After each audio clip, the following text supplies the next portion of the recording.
I'm Keith Sims. I'm going to give us just kind of go over a brief overview of some of our new controller integrations that we've been working on. You've heard Chris and David both talk about OBAPI and VLS, and all of our new controllers going forward will be built, as they mentioned, on VLS and OBAPI architecture.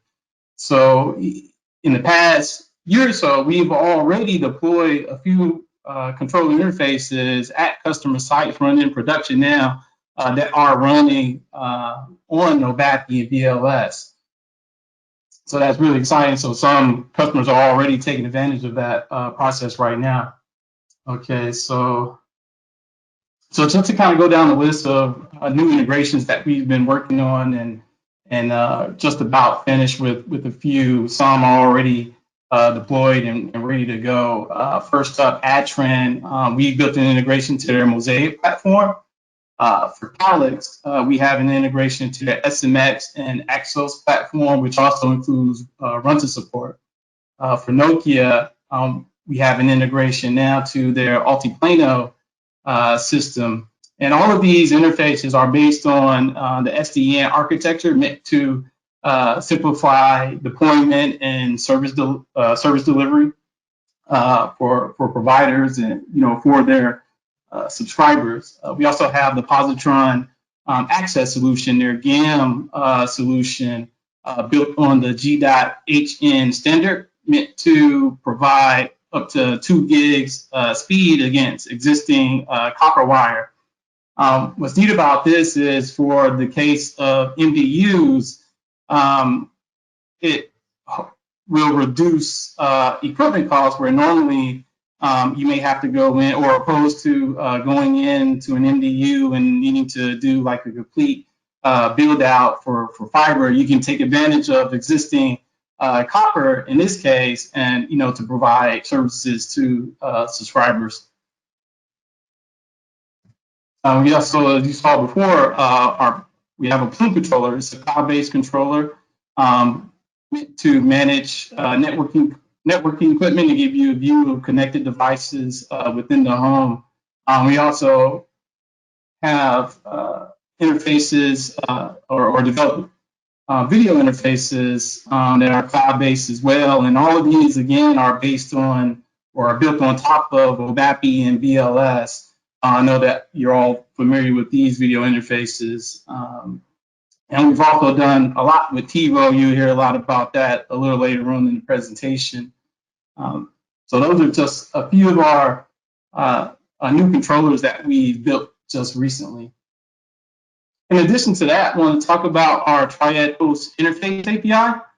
We've done a lot more work against this API with, and these are just a few, it's not comprehensive, but with management of authorization codes and service maps. We've exposed that to our API, where you can, completely, whatever we had available within the GUI, you can now even access via the API. So that may be an advantage to our customers, where I know some may have kept management, maybe even like spreadsheets or other documentation outside of Triad. Now you can actually more easily be able to automate that process directly from, let's say, your host system directly into Triad. In addition to that, we also have operations where now you can query against a subscriber, and based on the technology that you have deployed through Triad, you'll be able to get back a list of available operations that you can then issue against that subscriber or device or phone line. And again, based on whatever underlying technology exists that provisions that subscriber's services, like reset pin, refresh set-top box, init device, things of that nature. And you can also issue query commands to pull back current authorization codes that, based on the services assigned to that subscriber, you can query back the list of authorization codes for further verification. Yep. So what does this all mean? So the biggest thing about this, and especially with how we're now building everything on top of OBAPI and BLS. We're standardizing our implementation and bringing uniformity to our application, which overall amounts to a better experience for you, our customer, and it empowers you as a user as well within the system. Like Chris said before, you now have the ability to go directly into the system, and you'll be able to see what we call golden configs of how the provisioning base. So even though we actually still have authorization codes and service map, it will actually simplify the use of those service maps and authorization codes, and it gives you more flexibility to make adjustments on the fly. And that's by use of what we call tokens, where before you always had to kind of come back to ETI and we had to tell you what authorization codes you had to use. Now you're actually able to create your own authorization codes. And again, we call those tokens. You have the ability to create your own to set your typical or whatever value you may need for a given parameter. And again, you will see the provisioning sequences all in one place. So we give them more flexibility down to the user to help aid in whatever configuration and to fit your implementation of your given provisioning environment for whatever technology you may have deployed on site.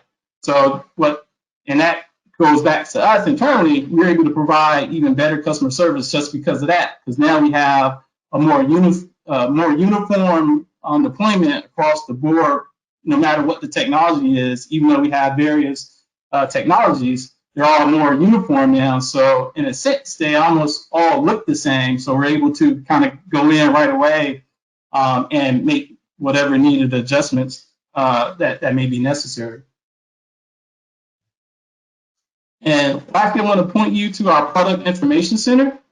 Here we have various information on release notes, on again our release schedule. You can find user guides for different controller interfaces, and also release notes on our web applications as well. So we'll be updating this page on a more regular basis, and I'll provide the link in the chat. That's open to, it'll be open to everyone that can get to the link. So check back here from time to time because we'll be updating it, like I said, on a more regular basis and providing good information here. And you can find a complete controller listing of all the controllers that we support today. I just want to thank everybody for today, and definitely, if you want to get into deeper details on OBAPI and BLS and the new controllers that we have, definitely reach out and we can schedule and have that deeper conversation as well.